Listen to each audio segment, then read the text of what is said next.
I'm Melisa Idris. And I'm Sharaad Kuttan. Welcome to Consider This, the show where we want you to consider and then reconsider the news of the day.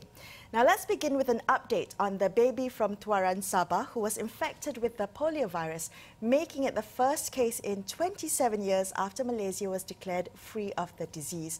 Now the baby boy is in stable condition at the moment, although he is still on respiratory aid and is now being held in an isolation room. So the Sabah Health and People's Wellbeing Minister, Poon Ming Fung, said that there are no new cases of polio that have been reported in Sabah so far. However, according to Jennifer Lasimbang, who is Sabah's Assistant Education Minister, the current polio problem could have been averted if the Federal Health Ministry had heeded warnings 5 years ago by Unicef. Right, so Melissa, we have this situation, and it's often the case where we learn in retrospect, if that's even a possibility, about how systems fail, how politicians do not respond, or in many cases, how the public itself is engaging in some sort of self-harm. And I think one of the first memes that came out of this, this news breaking was that this was the triumph of the anti-vaxxers. Now, it's not clear to me, and from the analysis, whether the anti-vaxxers were really at fault in this case. Right, I agree. Could be something else, but as we see in the case of Samoa with the outbreak of measles there, what the anti-vaxxers do is that they prevent remedial action being taken. So in Samoa, the government has actually arrested anti-vaxxers because some of the leading advocates, for the conspiracy theories that they have, suggested that immunization would be harmful, and so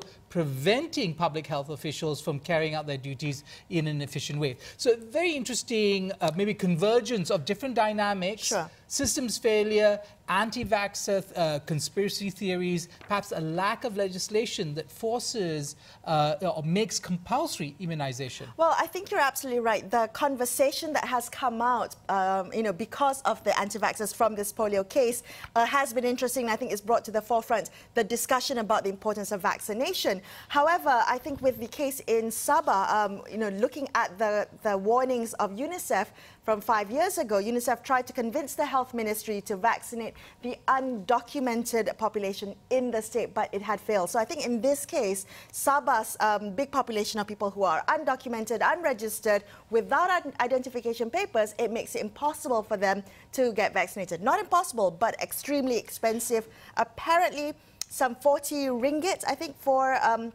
to get vaccinated for registration, and an additional 40 ringgit for one vaccine. Okay, so this is back to this other discourse that happens, and this is a kind of narrowly cast nationalist rhetoric that often says, oh, we only need to protect our own. When it comes to disease, of course, there are no boundaries. Disease does not recognize citizenship and non-citizenship.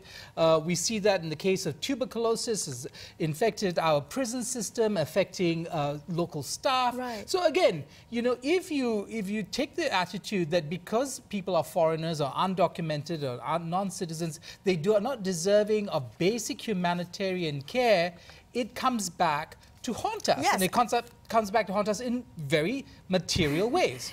Exactly. So now the cost to this is that the Health Ministry will vaccinate all foreigners in Sabah. Children under 5 years old will now get an additional polio vaccination. So again, an additional cost. There's a risk to the wider population. The problem that could have been averted before it got to this stage. Right, so costs there, again, needs to be understood in terms of the long-term effects, the externalities.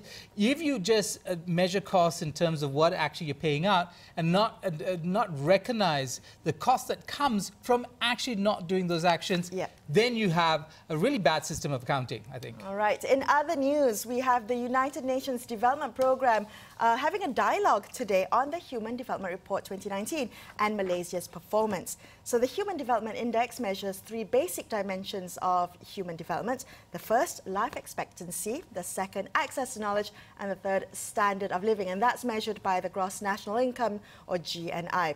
So Malaysia's Human Development Index value for 2018 is 0.81, which puts us in the very high human development category. Now, this was mainly boosted because we had a 168% increase in our GNI in the past 3 decades.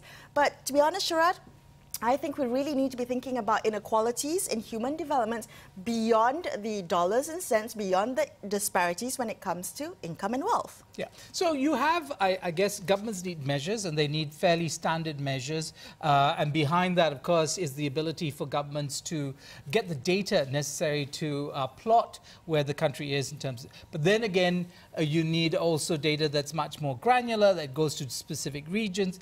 And I think beyond the numbers, Melisa, there's really, I think, a pitch for all kinds of contributions to the question of inequality that could come from anthropologists, that could come from journalists, come from a whole range of people looking at the experience of inequality, because the implications are not just in terms of wages and assets that you might hold, etc., but it has to do with your life experience and the kind of person you become. And the deprivations that you experience within that life cycle, deprivations to access into healthcare, into access into education. And I think addressing poverty beyond a monetary measure is important. Right now, one of the ways to do this is through the multidimensional poverty index, or the MPI, which measures poverty and well-being, considering a range of deprivations that individuals experience. Melisa, isn't there a data issue when it comes to Malaysia? Yeah, I mean, I'm glad you brought that up, because I think, you know, as always, good policies require good data. And one of the reasons why the MPI, the multi-dimensional poverty index, was calculated for 101 developing countries in the Human Development Report, Malaysia was not part of this because we lacked the relevant data. Right, okay, so if we lack the relevant data, I imagine it cannot be because we're not collecting it, or we do not have the expertise to collect it. We clearly have lots of universities and smart people, so people smart enough to collect data. Then the question is, what's happening? Is it because data in this country, especially held by the state, is considered secret or sensitive, and therefore they're not sharing the data that's there, or is it, as I suggested, maybe we're just not collecting it? You know, I found, one of the things that I found within the dialogue at UNDP was that many countries around the world have addressed this problem. I mean, data is sensitive. Statistical data, disaggregated statistical data, is sensitive in every country. But the fear, I mean, you know, has been largely overcome in many countries. But Malaysia has yet to deal with what data could mean.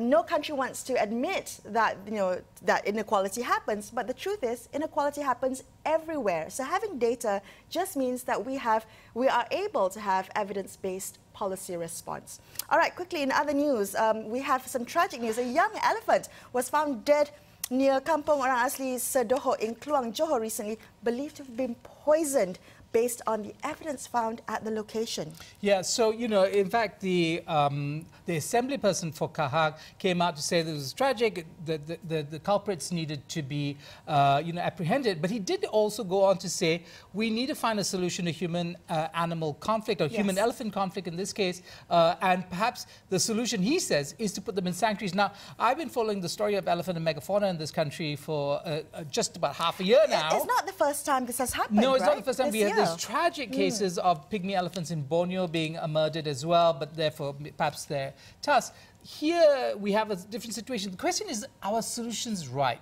Is the sanctuary, which sounds like a happy kind of large zoo for the elephant, really the way to go? I hear experts are saying it's not. We need to have a conversation about this. All right. Well, we'll continue having that conversation on Consider This. But immediately after the break, we're going to take a closer look at the legal implications of that statutory declaration from Azila Hadri. So make sure you stay tuned to Consider This. We'll be right back.